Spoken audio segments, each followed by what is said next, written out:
बिस्मिल्लाहिर्रहमानिर्रहीम अस्सलामुअलैकुम। साइकोलॉजी 406 के lesson number 8 personal social and emotional development 1 के साथ मैं हूं आपकी खिदमत में राना अरसान अली। ये चैप्टर बहुत ही इंपॉर्टेंट है और हम इसमें बात करने लगे हैं कोलबर्ग्स की थ्योरी मॉरल डेवलपमेंट के हवाले से। इसने जो थ्योरी पेश की है वो एरिक्सन की थ्योरी ही की तरह है जिसमें पर्सनल डेवलपमेंट की बात हो रही है, और इसने इस थ्योरी में मॉरल डेवलपमेंट्स यानी आपके जो अखलाकियात है उनकी डेवलपमेंट की बात की है। इसने ये कहा है कि आपकी अखलाकियात जो है, आपकी जो मॉरलिटी है, वो 3 लेवल्स में जाकर डेवलप होती है, और हर लेवल के 2 स्टेज होते हैं, यानी टोटल 6 स्टेजेस होते हैं और 3 लेवल होते हैं आपकी मॉरल डेवलपमेंट के।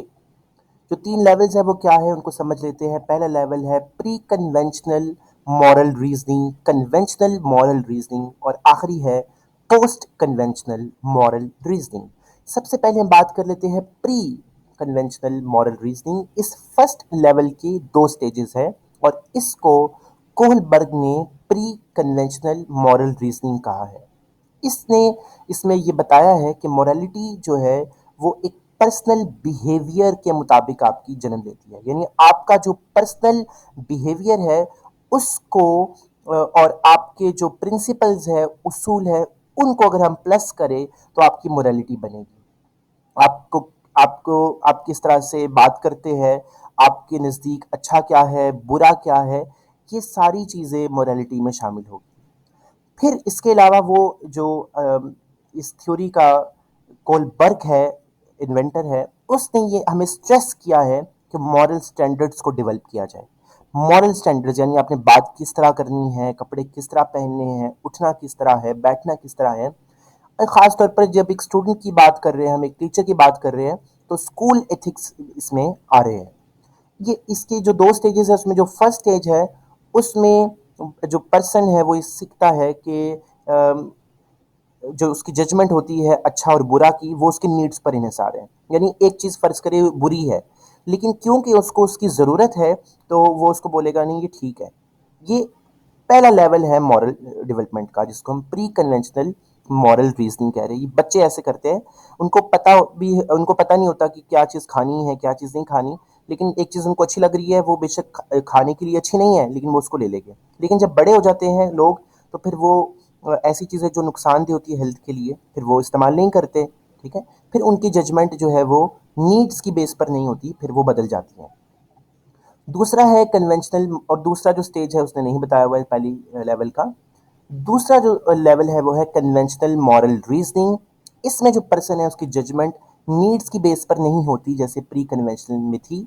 यहाँ पर जो इंसान जजमेंट करता है अच्छे और बुरे में, राइट और रॉन्ग में, वो बेस करती है दूसरे लोगों की सोच पर। यानी अगर मैं ऐसा करूँगा तो लोग क्या सोचेंगे, अगर मैं ये करूँगा तो लोग क्या कहेंगे, क्या लोगों के नज़दीक ये करना ठीक है या नहीं। तो हम दूसरों के जो अप्रूवल के, दूसरे अगर हमें अप्रूव करें तो फिर हम यस बोलेंगे, अगर अप्रूव ना करें तो फिर हम नो बोलेंगे। तो यानी दूसरे क्या देखना चाहते हैं हम में, ये चीज़ होती है कन्वेंशनल मॉरल रीजनिंग। आमतौर पर कॉलेज के बच्चे, यूनिवर्सिटी के जो स्टूडेंट्स इस उम्र में कन्वेंशनल मॉरल रीजनिंग में होते हैं। उनका पहनना, उनका खाना पीना दूसरे लोगों के ऊपर इन्हिसार करता है कि ये अगर वो खाएगा तो लोग क्या सोचेंगे, लोगों का क्या ओपिनियन होगा, और उसकी बेस पर हम अपनी जजमेंट लेकर आते हैं। तीसरा केस होता है पोस्ट कन्वेंशनल मॉरल रीजनिंग। ये सबसे आखिरी लेवल है। इसके भी 2 स्टेजेस हैं। उन 2 स्टेजेस को ज़रा हम पहले डिस्कस कर लेते हैं। इसमें ज़रा मॉरल रीजनिंग की जजमेंट का तरीका बदल गया है। 2 तरीके हैं इसमें। पहला है सोशल कॉन्ट्रैक्ट ओरिएंटेशन, ये पहली स्टेज है तीसरे लेवल की। यानी हम अपनी सोसाइटी के साथ एक कॉन्ट्रैक्ट कर लेते हैं। सोसाइटी जिस चीज़ को समझती है गुड, हम भी कहते हैं गुड। सोसाइटी अगर समझती है बैड तो हम भी कहते हैं बैड। यानी जो हमारी जजमेंट है वो बेसिकली सोसाइटी पर डिपेंड करती है। तो ये बेसिकली सोशल लर्निंग को अडॉप्ट करना है होता है हमने। सोशल कॉन्ट्रैक्ट ओरिएंटेशन का मतलब ये है। जबकि इसका जो आखिरी स्टेज है, इसके बाद आपकी मोरालिटी हाईएस्ट हो जाती है, वह यूनिवर्सल एथिकल प्रिंसिपल ओरिएंटेशन। इसमें एक बच्चा या एक शख्स जो है वो अपनी सोसाइटी की बुनियाद पर जजमेंट नहीं देता, ना ही वो अपनी नीड्स की बुनियाद पर, ना ही वो दूसरे लोगों के अप्रूवल की बुनियाद पर जजमेंट देता है, बल्कि इस केस में वो अप्रूवमेंट देता है यूनिवर्सली एथिकल प्रिंसिपल्स को।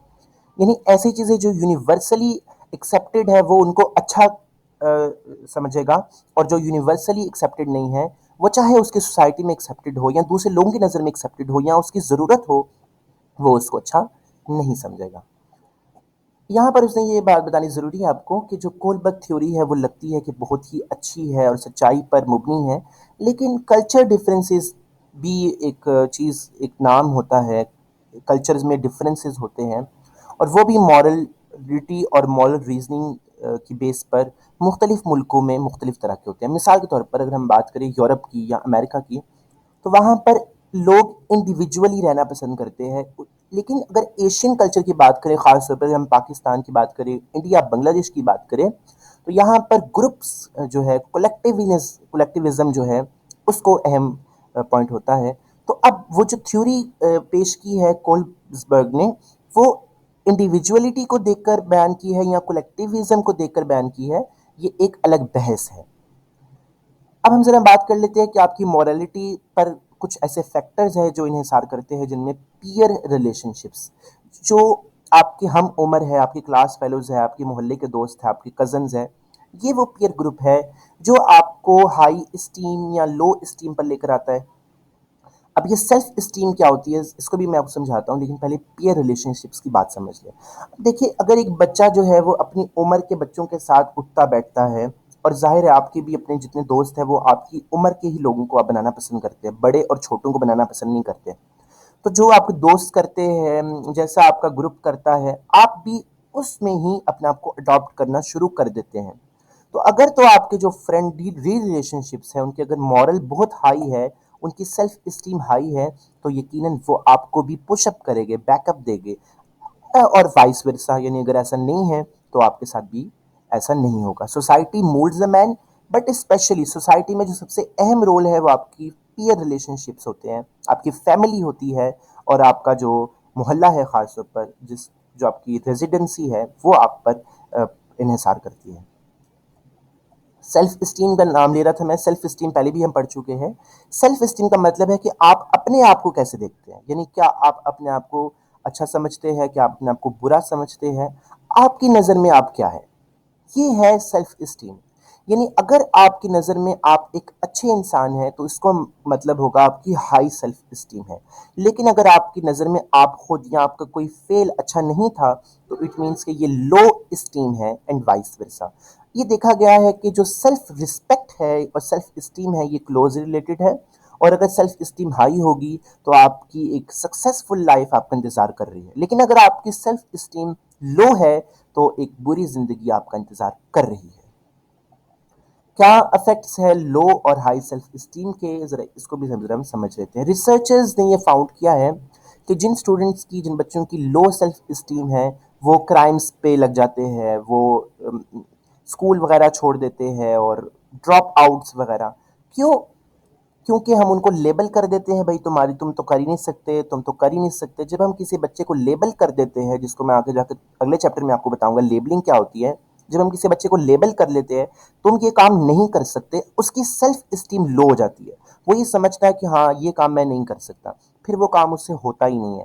फिर वो ड्रॉप, रिजेक्शन के डर होता है उसको, जिसकी वजह से वो ड्रॉप आउट, स्कूल से निकाल दिया जाता है, फिर क्रिमिनल अफेयर्स वो करता है। लिहाजा बच्चों को समझाना चाहिए, पनिशमेंट भी ज़रूरी है, लेकिन पनिशमेंट का मतलब ये नहीं है कि आप फिजिकली बच्चों को पनिशमेंट दें। ठीक है? पनिशमेंट का मतलब ये होता है कि आप उनकी गलती को सुधारें। ये मतलब नहीं होता कि आप उनको मारें या उनको इग्नोर करना शुरू कर दें। इस तरह से आप उनके मसले को ठीक नहीं बल्कि और बढ़ाएंगे। Factors affecting personal moral developments, क्या ऐसे फैक्टर्स हैं जो आपकी पर्सन पर्सनल मॉरल डेवलपमेंट को अफेक्ट करते हैं?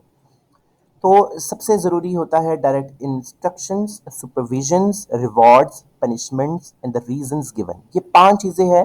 इन्हीं 5 चीज़ों को पूरे पैराग्राफ में एक्सप्लेन किया, आप इन 5 चीज़ों को समझ लें। सबसे पहले ये कि हम बच्चों को डायरेक्ट इंस्ट्रक्शंस दें। हम उनको बताया कि क्या ठीक है, क्या गलत है, क्या अच्छा है, क्या बुरा है। जब तक हम उनको डायरेक्ट इंस्ट्रक्शंस ही ना दें और हम खुद उनसे तवक्को करें कि वो हाई मॉरलिटी पर आ जाए, ये पॉसिबल नहीं है। सुपरविजन करें, बच्चों को सिर्फ इंस्ट्रक्शन देकर छोड़ना दे, बल्कि लगातार उन पर नज़र रखें कि क्या वाकई ही वो आपकी इंस्ट्रक्शंस पर काम कर रहे हैं या नहीं। अगर तो वो आपके इंस्ट्रक्शंस पर काम कर रहे हैं तो उनको रिवॉर्ड्स दे, और अगर वो काम सही तरह नहीं कर रहे तो उनको पनिश करे। मैं दोबारा बोल रहा हूँ, पनिशमेंट का मतलब उनको फिजिकली टॉर्चर करना नहीं है, बल्कि उनकी मिस्टेक को सुधारना है। अब पांचवी पॉइंट लिखा हुआ द रीजन गिवन। अब ये जो द रीजन गिवन लिखा हुआ है, इसका मतलब ये है कि बच्चे को बताए कि आपको किस चीज की वजह से इनाम दिया जा रहा है, और बच्चे को बताया कि आपको क्यों सजा दी जा रही है, ताकि उस रीजन को बच्चा समझ ले और दोबारा से उस गलती को ना दोहराए। और अगर तो रिवॉर्ड दिया है तो वो दोबारा से उस चीज को दोहराए, ताकि वो उसकी वो हैबिट बन जाए रिपीटेशन की वजह से। इंशाल्लाह अगले लेक्चर में मैं आपको दोबारा से कुछ बड़ी इंपॉर्टेंट फैक्ट्स बताऊंगा। उम्मीद है कि आपको लेक्चर्स अच्छे लग रहे होंगे। फीडबैक ज़रूर दीजिए। अल्लाह हाफिज़ व नासिर।